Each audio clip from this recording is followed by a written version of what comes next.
Right Honourable Speaker and Honourable Members, this is a response to the issues raised by the Leader of the Opposition in Parliament regarding his statement about alleged human rights abuses and shrinking of civic space. This follows a directive by the Speaker to make a response. Introduction.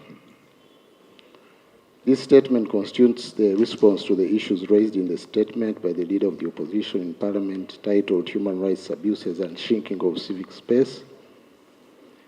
It is attached as Annex A herewith. This statement contained the following. 1. That Uganda is among the worst human rights abusers in the world. It also included fresh resubmission of matters regarding the November 2020 riots and attendant dates and other issues, namely that the report about those events was never published. 2, that a reported police vehicle cited as 99917 and its alleged involvement in indiscriminate shooting of people during the riots. 3, military police vehicle registration number H4DF 2382 and its alleged deliberate cause of death to Saint as a Frank. 4, police vehicle registration number UP4841 and its alleged advertent cause of death to Rita Nabukera. 5, submission of 21 names of people reportedly killed during the riots in November 2020. 6, submission of the names of 18 persons reportedly missing and resubmission of the same list of reported missing persons with next of kin stroke contacts through the Speaker of Parliament, vide letter of 19th October 2023. The statement also raised alleged victimization of Muslims and claimed that there are more Muslims in detention or custodial centers than any other denomination. It also contained an allegation about widespread detention without trial and claimed that over 500 NUP supporters arrested in 2020-2021 were detained without trial and released after payment of a ransom from both military and civil custody, and that 50 still remain incarcerated at Kitalia government prison. And last, alleged human rights violations in fishing communities, including claims of rape, defilement, property destruction, murders, unjustified arrests, and illegal closure of landing sites. Right Honourable Speaker and members, allow me to respond to each of these as follows. The statement that Uganda is among the worst human rights abusers in the world is sweeping and unsubstantiated and false. It is and remains government's enduring policy and conviction to respect and protect human rights. In the unlikely event that infraction by individual agents of government, whether in the course of their employment or outside the scope of their employment, or even where private citizens are involved in alleged abuses, the matter can only be addressed in specific terms and not in a casual and generalized way. Relatedly, I would want to comment from the onset and to debunk the misrepresentation in the title of the statement by the Honourable Lop about the generalized claim of gross abuse of human rights and so-called shrinking civic space. Right Honourable Speaker and Honourable Members, democracies evolve worldwide. Uganda is one of them. We've made tremendous, remarkable strides from the individual merit of the movement system of yesteryears, which was all-inclusive, to the multi-party dispensation that obtains today. The decision to introduce the current political dispensation was conscious and deliberate, to allow those who felt uncomfortable under the movement broad-based system to seek the ideological shelter of their comfort for political expression. While the movement system was non-exclusive and served well in the interim to foster national unity post-liberation, the multi-party system allows for people to politically organize distinctively and exclusively around their party ideology. This expanded civic space, created by that bold measure of government, has enabled the obtaining diversity in the character of our national politics, including the composition of parliament, which is comprised variously by members of the NRM, different political parties, independents, special interest groups, to mention but a few. Quite often, you may hear voices castigating this diversity, this variety, with all its peculiar characteristics. However, such are the compromises of democracy, especially nascent democracies, to afford equal space to everyone to participate in the politics of the country.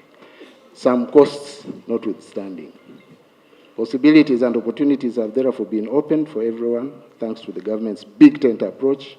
In some, the space that allows for the emergence of such diverse participation and expression can be anything but shrinking. Issues to do with the November 2020 riots and attendant loss of lives, injuries, destruction, and related matters. Right Honourable Speaker and Honourable Members, this is yet one other additional response on this matter and all others incidental thereto. Contrary to what the Honourable Lope claims, an investigation was done immediately after the riots, and a report to that effect was presented to the last Parliament by the then Minister of Internal Affairs. That, in addition to other subsequent numerous responses made about the subject matter, including in this Parliament. I needed to make that clarification from the onset to clear the air. That said, and by way of a recap, violent riots broke out and rocked various parts of the country in November 2020 before they were quelled by police and other security agencies. These riots covered Kampala and Wakiso, which were the epicenter of the riots, as well as Mukono, Masaka, Chotera, Rengo, Mpiji, Luero, Oblenzi, Mitiana, Lugazi, Njeru, Jinja, Buenge, Iganga, Namayingo, Namtumba, Luka, Kamuli, Budaka, Busiambale, Arua, and Gulu, respectively. During these riots, extensive loss of property, private and public, and damage to and loss of lives were registered. The destruction incidental to the riots or directly arising from the various riotous acts was immense. This included deliberate acts of arson or torching of buildings and vehicles, use of stones and other objects to hit innocent members of the public, motorists, security personnel and property, physical assault, manhandling and abuse of members of the public as well as law enforcement officers, staging of illegal roadblocks and demanding money with menaces from members of the public. There was also burning of tires to damage and block public roads and throwing petrol bombs into buildings and at security/law enforcement officers, among others. During this chaos, even ordinarily sanctified places like court premises were not spared. Warren's court premises were set ablaze. 56 people lost their lives, including those by gunshot wounds and others whose deaths were through other causes incidental to the riots. The latter category includes those that lost their lives as a result of accidents, motor vehicle accidents involving, for example, vehicle registration number UAN H27N, whose driver lost control after being hit by a stone and knocked 2 people dead, namely Nalwada Kevin and Nsimbe Shafik. 46 people out of the 56 victims were male adults and 3 were male juveniles. 48 of the victims were from Kampala metropolitan areas also. This includes Kampala, Wakiso, and Mukono. 2 were from Jinja, 2 were from Luero, 1 from Rakai, 1 from Chinoni, Luengo, 1 from Butambala, and 1 from PG, respectively. Right Honorable Speaker, honorable members, security operations are governed by the law to ensure and guide the participating forces on the employment of lethal force. This is ensured through a number of ways, including training, briefing before operations, and debriefing post-operations, as well as dissemination of rules of engagement, which have been distilled and reduced into pocketbooks for the tactical operators. The SOPs on the use of force booklet is attached as Annex B to this statement. These are the 8 memoirs to assist operators to make informed and rational judgment, depending on the circumstances of each case and the prevailing situation, but mindful of the principles of necessity and proportionality in the use of force. These measures, Right Honorable Speaker and members, were in place. Done post the riots, establish the cause of death and injury without conclusive findings about the circumstances of each of the death and injuries, save for LDU, auxiliary number 01700, Mustafa Sali, who was charged and convicted for the killing of Mutasa Ibrahim on 18th November 2020 at Wandegea Police Station, and RA 172962 Lance Corporal Mchisha Augustine, charged and convicted for the killing of civilian Grace Walungama and fellow LDU Senoga Hussein at Lunguja on 18th November 2020. These 2 were each sentenced to 35 years and life imprisonment, respectively, and are serving their sentences at Kitalia Prison. The other specific attribution of cause of death is in respect of 2 deceased persons, namely Nalwada Kevin and Simbe Shafiq, I referred to them earlier, who were knocked down by the vehicle registration number UAN 827N Toyota Alex, when the driver lost control after being stormed by rioters. There's an attached annex to Right Honorable Speaker and members, which shows the number of people who are arrested and arraigned in the courts of law in the number of 1,088, 949 of whom were charged, and 333 convicted for various offenses related to the riots. 14 of these, the total number of the people arrested, were charged for terrorism and aggravated robbery and remanded. 128 were discharged. 474 were released on bail. 60 were bonded. 79 were cleared by the police. Annex J contains the details of these statistics. Right Honorable members, government keeps open the window for any fresh and incontrovertible evidence pointing to individual culpa regarding alleged wanton and unjustifiable use of excessive force in order to ensure that the ends of justice and accountability are served. The list of the deceased persons is also here with attached as Annexure C. Vehicles mentioned in Lob's statement. Investigations are not conclusive regarding the alleged involvement of the crew of a vehicle mentioned as UP 999 and marked number 17 on its door in the November 2020 riots. The BBC documentary dubbed Free Killings has been established to be the source of this allegation. The registration number of the said motor vehicle is not shown and is under verification. Where the clip was taken, when and by whom, are not easily ascertainable to enable the requisite verification of the contents of the said clip. The investigations done post the riots, the allegation that military vehicle registration number H4DF 2382 was advertently responsible for the death of Sentenza Frank is also not true.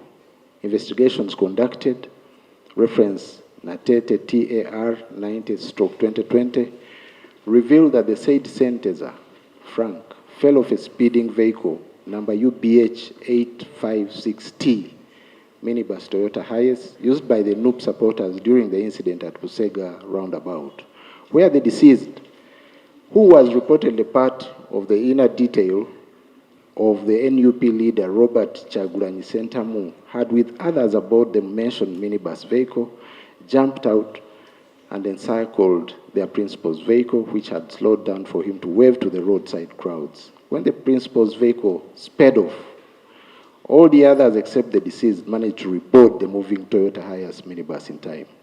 The deceased was not as fortunate and fatally fell off after missing a step in his unsuccessful attempt to reboard the said minibus vehicle. The military police vehicle mentioned was following this motorcade from behind when the incident happened, but is not responsible for this fatality. There was media footage that time regarding this incident, which vindicates this narrative. The deceased was rushed to Rubaga Hospital, where he was pronounced dead on arrival. He was hurriedly buried with no post-mortem conducted. The crew of the military vehicle are available, so too are other ordinary people who witnessed the incident and have all given their credible testimony about the matter. A coroner's probe into the death, had it been allowed to be done, could have rested this matter. Needless to mention that the conduct of the occupants of the above-mentioned minibus of jumping on and off a moving vehicle, which resulted in this fatality, was without a doubt in total disregard of caution and in breach of the traffic and road safety laws of the country. The allegation that a police vehicle registration number UP 4841 was involved in the deliberate killing of Rita Nabukera and the matter remained uninvestigated is also not true. The driver of that vehicle, Constable number 39975 Atikuru Nasasra, was arrested and the matter subjected to investigations. Following the conclusion of these investigations, the file was forwarded to the RSA, Nakawa, for sanctioning of the charge against the suspect in the course of law. The regional state attorney, however, didn't sanction the charges, reportedly because the evidence on record was not sufficient to support the charge of causing death through reckless driving, contrary to Section 1081 of the Traffic and Road Safety Act. All this is available for cross-checking. Injuries. A number of people are injured in the riots, and their names are listed in Annex D to the report. These include the widely publicized case of the police female officer whose violent attack by rioters with a hammer was captured on social media. This is ASP Kasule Consolata. Compensation. The government has undertaken to compensate the victims of the riots, deaths and riots who opt to settle out of court, while those who sued government have their cases ongoing and will be handled according to the outcome of the cases. The Office of the AG is handling the matter. Missing persons. Right Honorable Speaker, honorable members, the safety and security of persons residing within the territory of Uganda is the responsibility of the government. Disappearance of persons, whether the hands of the state or even by private persons, could inevitably be of concern to government. The Constitution of the Republic of Uganda guarantees the protection of personal liberty and also provides permissible lawful circumstances under which the right to liberty can be interfered with. The manner of arrest, including by members of the public, is well provided for in the law. Once lawfully arrested, a suspect should be held in a legally gazetted place. In addition, our criminal justice system is premised on the presumption of innocence. During arrest or once arrested, only reasonable, proportionate, justifiable, and lawful application of force is permitted to cause the arrest of a suspect or to restrain him or her in the event that the suspect acts in a manner incompatible with lawful confinement. No one, except a court of competent jurisdiction, through a fair trial process, can determine the guilt of a person and the accompanying penalty. This renders actionable anything outside the law regarding the conduct of arrests and management of suspects in custody. This is the law. It has also been reinforced by various SOPs, including guidance from the Commander-in-Chief himself, attached herewith as Annex A. That said, Right Honourable Speaker, honourable members, the Uganda Police Force did conduct investigations into the matter of the alleged missing persons. The police, however, was confronted with a number of challenges and constraints which do compromise the integrity of the findings from the people given by the Honourable Law as next of kin. The next of kin of the reported missing persons, first of all, didn't cooperate with the police investigators until the police team had to hold out as members of an NGO in order to interview these people. For example, Nabakoza Florence, the next of kin of Wangolo Dennis, alias Shafiq, declined to meet the investigators, stating that she had not got instructions from NUP to meet any person. Nanyonjo Oliver, the reported next of kin to Luwemba Mustafa, made further reference to one Musisi, who became hostile when the team requested to meet him. Later, there emerged trending videos and audios from the Honourable leader of opposition that the police team wanted to meet this next of kin at night, which wasn't true. The next of kin preferred dealing with NGOs as opposed to the official investigative agency of government, the police, which makes the work to find the truth about the matter extremely difficult. People who are allegedly arrested with some of the reported missing persons also refused to make statements. For example, Musa Sali, Kasasa Amim Muwaire, and Sembajwe Hakim, who are allegedly arrested with Semodum Michael Jackson, declined to provide information to the police. Most of the alleged disappearances were never reported to the police. For example, the alleged disappearance of Damlira John, Chiria Peter, Wangolo Dennis, Sesaz Isma, Mubiru Hassan, Baguma Joseph, alias Semuju Joseph, and Zimura Dennis, alias Boy, were all never reported to the police. Right Honourable Speaker and members, it is the law and official practice that for one to be declared a missing person's report must be filed. This can only be with the police, which wasn't done and which is still being resisted by the people approached. Hearsay testimony by the next of kin and witnesses. Most of the next of kin aren't eyewitnesses to the alleged disappearances. They were recounting to the investigators, CAM NGO, the stories of the arrests as told by unidentified and unascertainable third parties and third sources, which renders these secondary testimonies unreliable and less corroborated. Fictitious people. Investigations reveal that there exists no Semuju Joseph as listed in LOP's tabulated matrix serial number 10.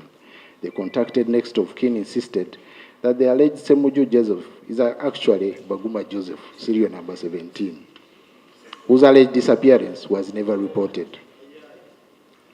Searches were carried out in different government data banks, to wit Interpol, Forensics, NIRA, City Mortuary, Kampala, and Immigration.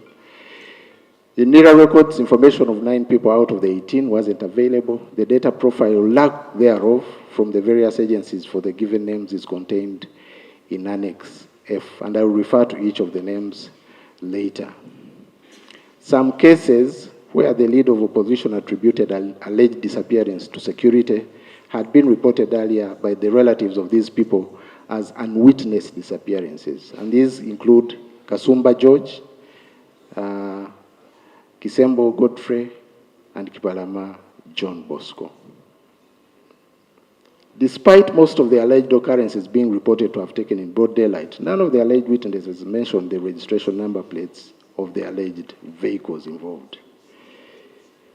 It has also been established that there is a well-orchestrated smear campaign of aiding people who seek to go abroad in search of livelihood opportunities to claim political persecution and/or persecution for belonging to sexual minorities. These false and mendacious claims against government are unfortunately sometimes believed by those in the host countries who are gullible to take these claims as true without verification. Others still sometimes are fugitives from justice. For example, the suspects who had evaded appearing in court for assaulting a Kamuntu Ivan, alias Majambere, were aided to leave the country. These are Unzima Godfrey, alias Tower, and Shikomeko, alias Yekolera, alias Itongwa, who assaulted Majambere and were due for prosecution when they fled. Onzima eventually returned and was charged but granted bail.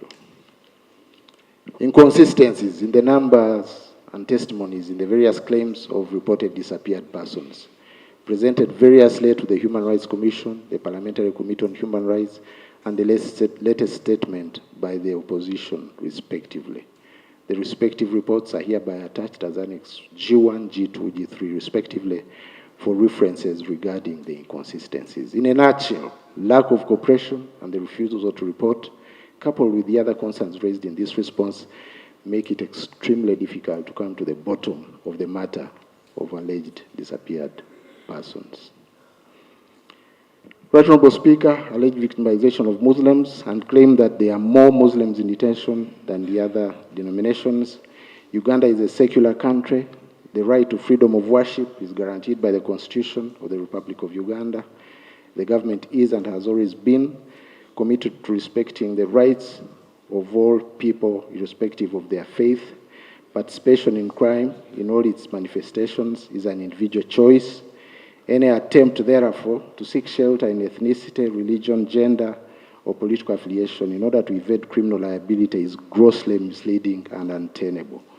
In the unlikely event that there are wrongs committed by law enforcement or security agencies in the course of their work, including the conduct of arrests, these should be addressed according to the specific circumstances of each particular case, but not on the basis of the identity of the suspect.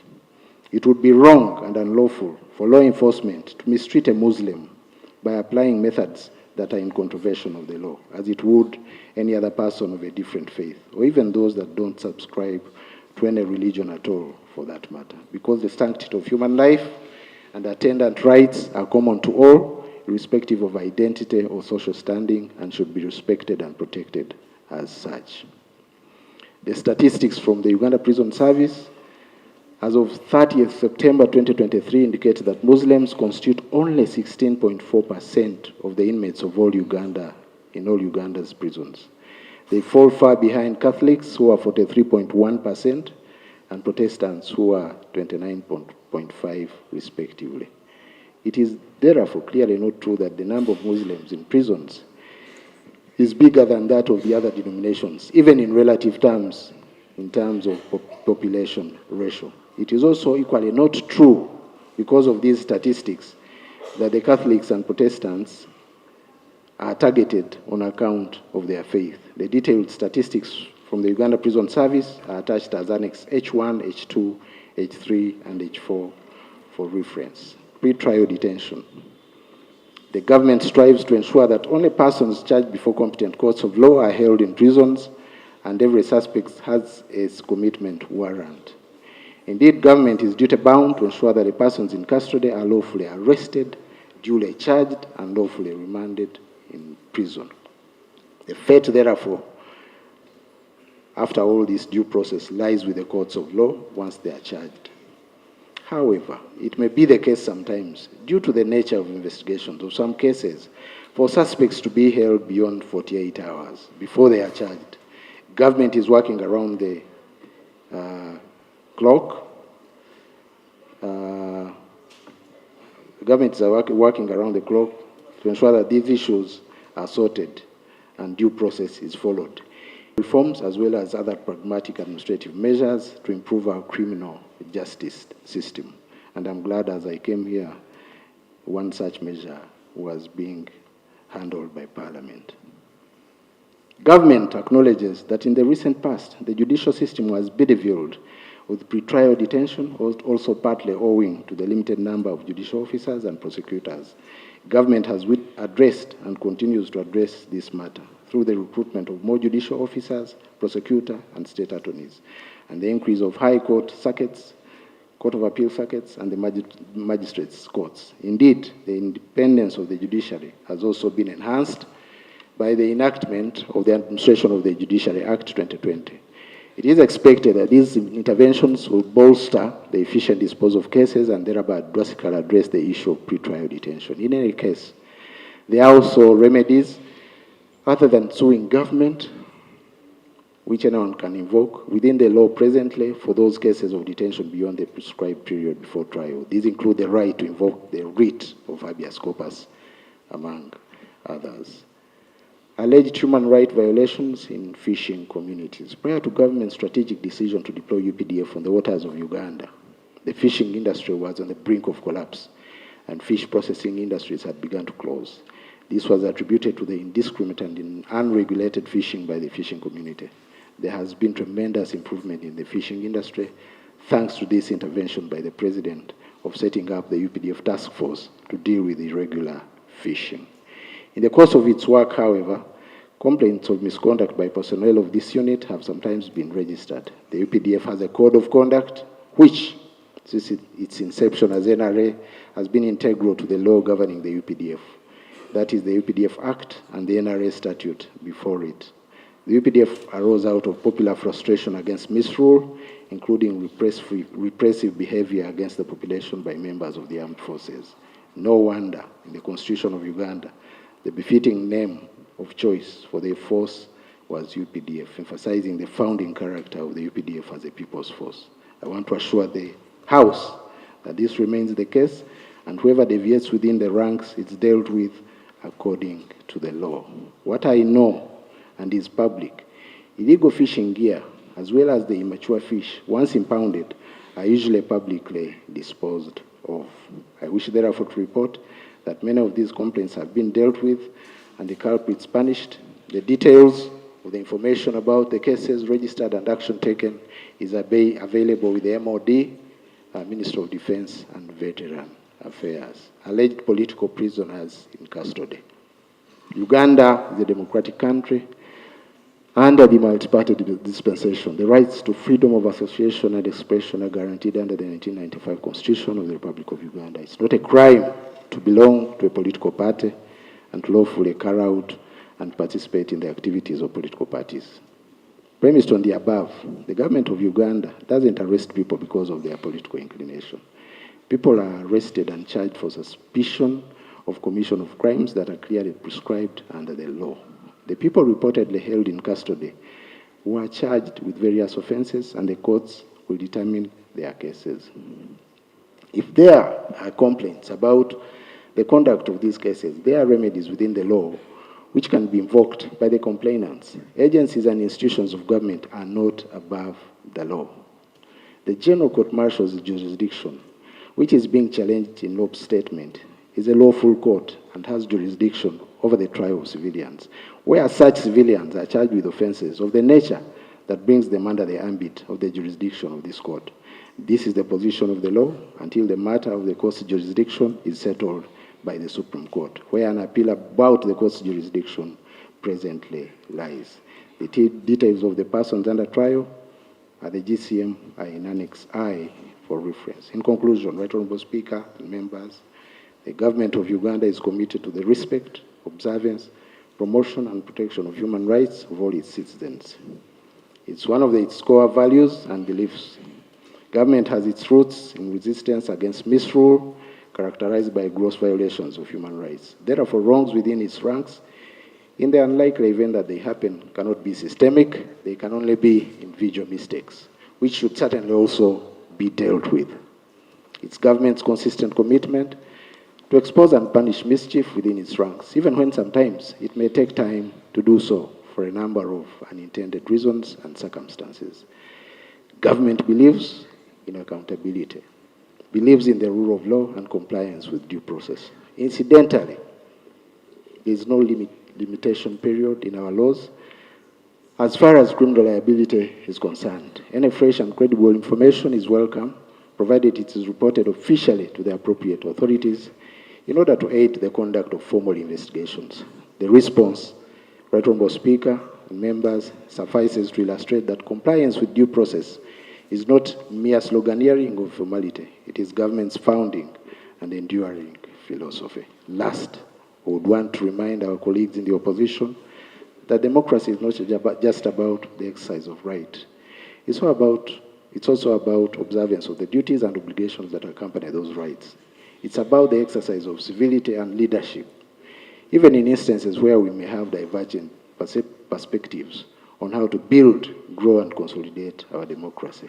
Towards this end, government has always been willing to constructively engage on these and other pertinent matters. Hopefully, our colleagues are also willing to reciprocate and stand tall above prejudice and politicking to use the available abundant civic space for the advancement of our common good. Right Honourable Speaker and Honourable Members, this is our considered response. I beg to submit.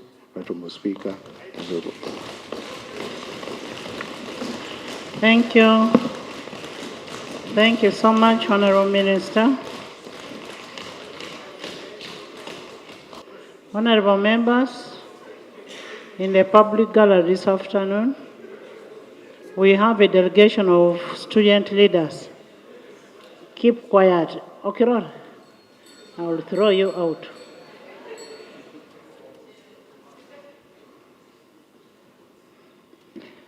In the public gallery this afternoon, we have a delegation of student leaders from Uganda National Students Association, that is Blambuli. You're most welcome. They are represented by Honorable Nangoli Gerald and Honorable Annexes. You've seen all these annexes. Honorable Lope.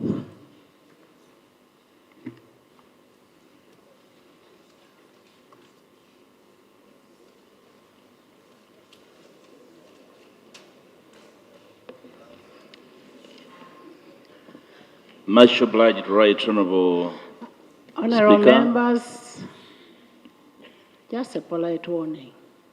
I don't want to hear noise on either side. Listen to the person speaking. Right Honourable Speaker, I would like to appreciate the Honourable Minister of State for Internal Affairs for reading out a statement signed off by his senior who never attends to House plenary since he was vetted in a committee in which I was a part. Right Honourable Speaker,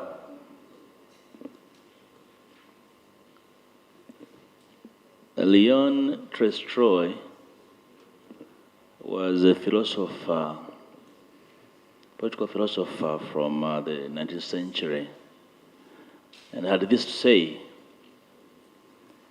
if you feel pain, you are alive. If you feel other people's pain, you are a human being. Let each of us place ourselves in any of those spaces, whether we are both or one of those. Right Honourable Speaker. Right Honourable Speaker, the power of the people is resident in this House of Parliament, and the power to sustain it is domiciled in Parliament. And therefore, nobody can repurpose the power of Parliament to sustain, maintain, and assure the power of the people. I graciously received this document around 11 o'clock from the Minister, and I appreciate. It's a 17-page document, authored over a period of 40 days. If you divide 40 by 17, it can speak to the number of paragraphs authored on each day. We appreciate the attempt to respond to this. Right Honourable Speaker, it should never take anybody with any power 40 days to respond to the needs of the people, especially when it relates to rights, Right Honourable Speaker. And it's 40 days plus 2.5 years, Right Honourable Speaker. Right Honourable Speaker, now that we have received this,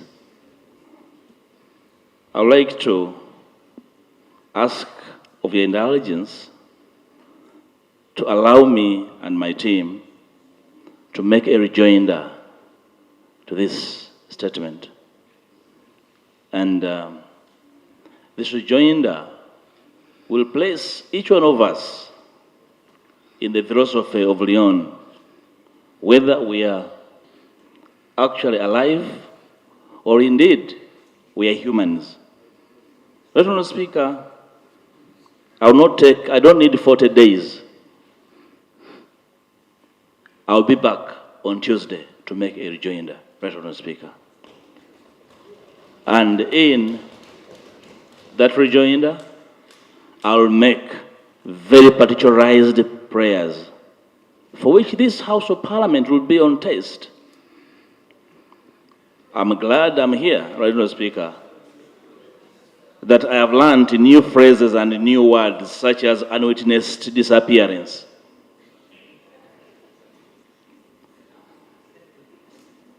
When the Honourable was mentoring... Can we first handle on your prayer?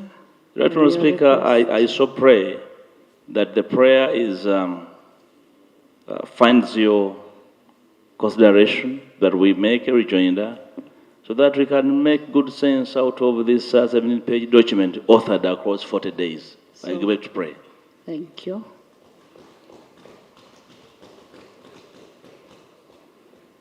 That is the civil Honourable Mpuga, I know. Honourable members, the report came a little late, and we expect a rejoinder from the opposition. And it's just prudent enough that we give the leader of opposition to bring his rejoinder on Tuesday at 2, and then we'll have this report. We'll take a decision on that day on what we'll do. I now adjourn the House to 2 tomorrow.